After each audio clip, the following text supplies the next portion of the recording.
welcome to Homestead Heart. And I'm out here in my little garden that I'm creating because I had to run them here from over here because we just started working on this yesterday and the day before.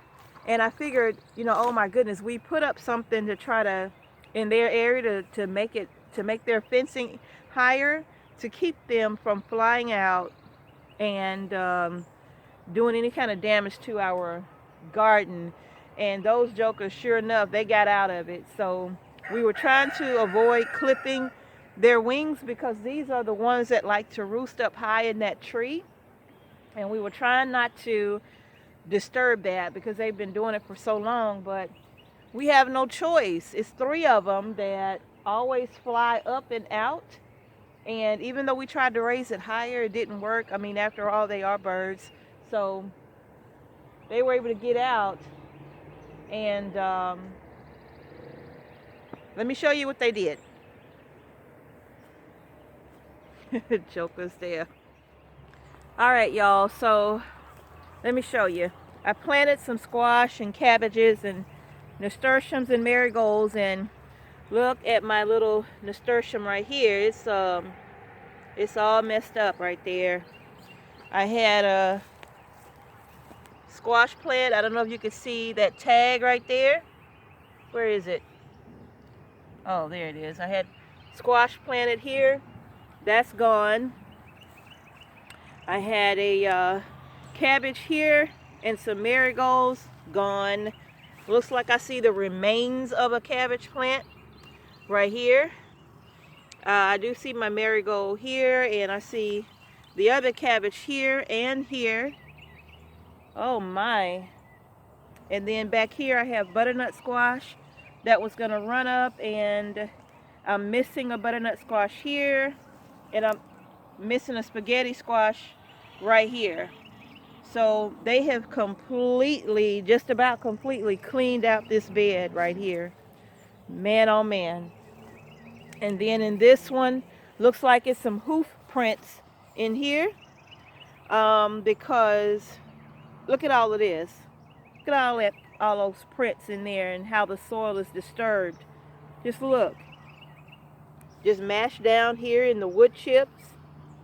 This looks like a deer was over here last night. And then it was really cold this morning too.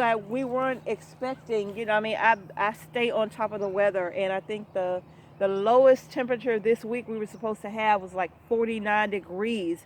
Well, last night it was 37 degrees.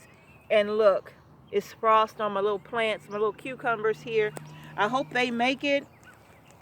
I really do. I hope they make it. I had another cucumber. I think I had, wait a minute, one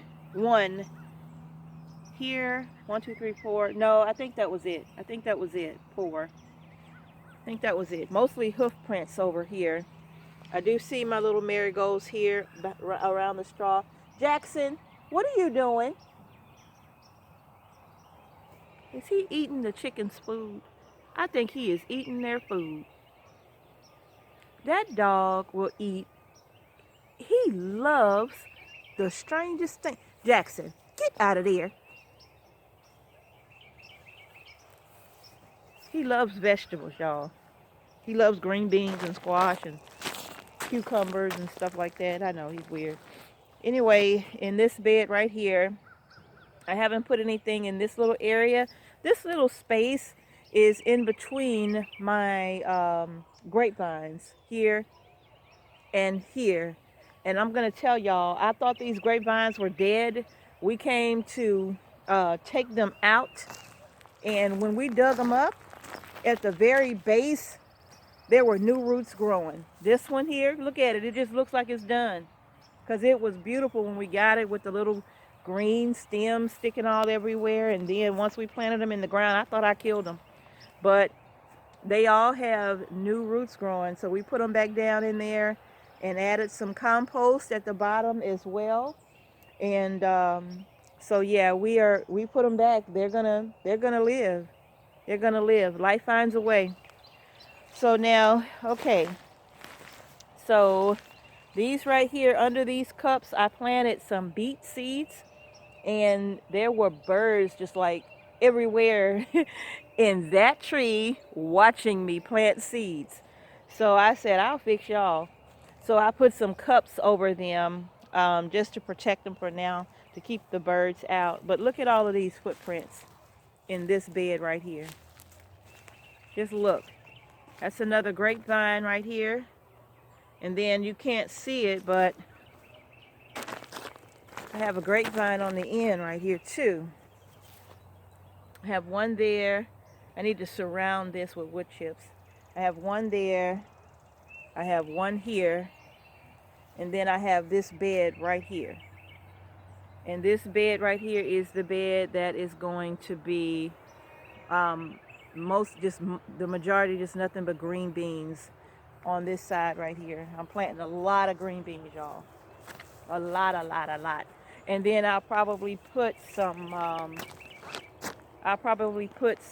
like Brussels sprouts or something in the front of the green beans, and then maybe some root vegetables as well, like some turnips. I have more turnip seeds that I'll probably put down in that area as well. I have the beets here, and then in the center right here, I'm not really sure what I'm going to plant, but I got to get something in the middle here. And this is going to be mainly cucumbers and other vegetables. Excuse me, Jax. Cucumbers and squash in this vegetable here. And the cucumbers are Ashley cucumbers and Muncher cucumbers and a variety of squashes and more cabbage or something right here in the front. So anyway, yeah, I got to figure something out for those chickens because they will destroy my little garden bed here, and I'm telling you, I just can't have it. I can't have it. So, and I hate to clip their wings, because they love roosting in that tree. So I hate to do that to them, but I don't have a choice. It's either their wings or my garden. Choice is simple. Well, all right, you all, that's gonna do it. And gosh, got to keep the chickens out of the garden. It only takes them what takes you weeks and weeks and weeks of work. Weeks and weeks of work. Just like with the cows, it only took a few moments this morning for them to get out and come and do this. And they beat me to it too. I mean, they really beat me to it. It's early. It's early. It's like 7:15 in the morning. The sun is barely up. So they beat me to it. But that's okay. Yeah, we got to figure something out. I just hope my little cucumbers survive. We were not expecting those temperatures down in the 30s over the morning hours, the wee morning hours at that. I think the temperature just dropped at about 4 a.m. Is what I read. At about 4 a.m. just dropped into the 30s from the 40s. So yeah, hope my cucumbers make it. They got some frost on them, but we'll see what happens, y'all. All right, that's going to do it. Thank you all for watching Homestead Heart. Peace and blessings to you all. And I'll see you in the next video.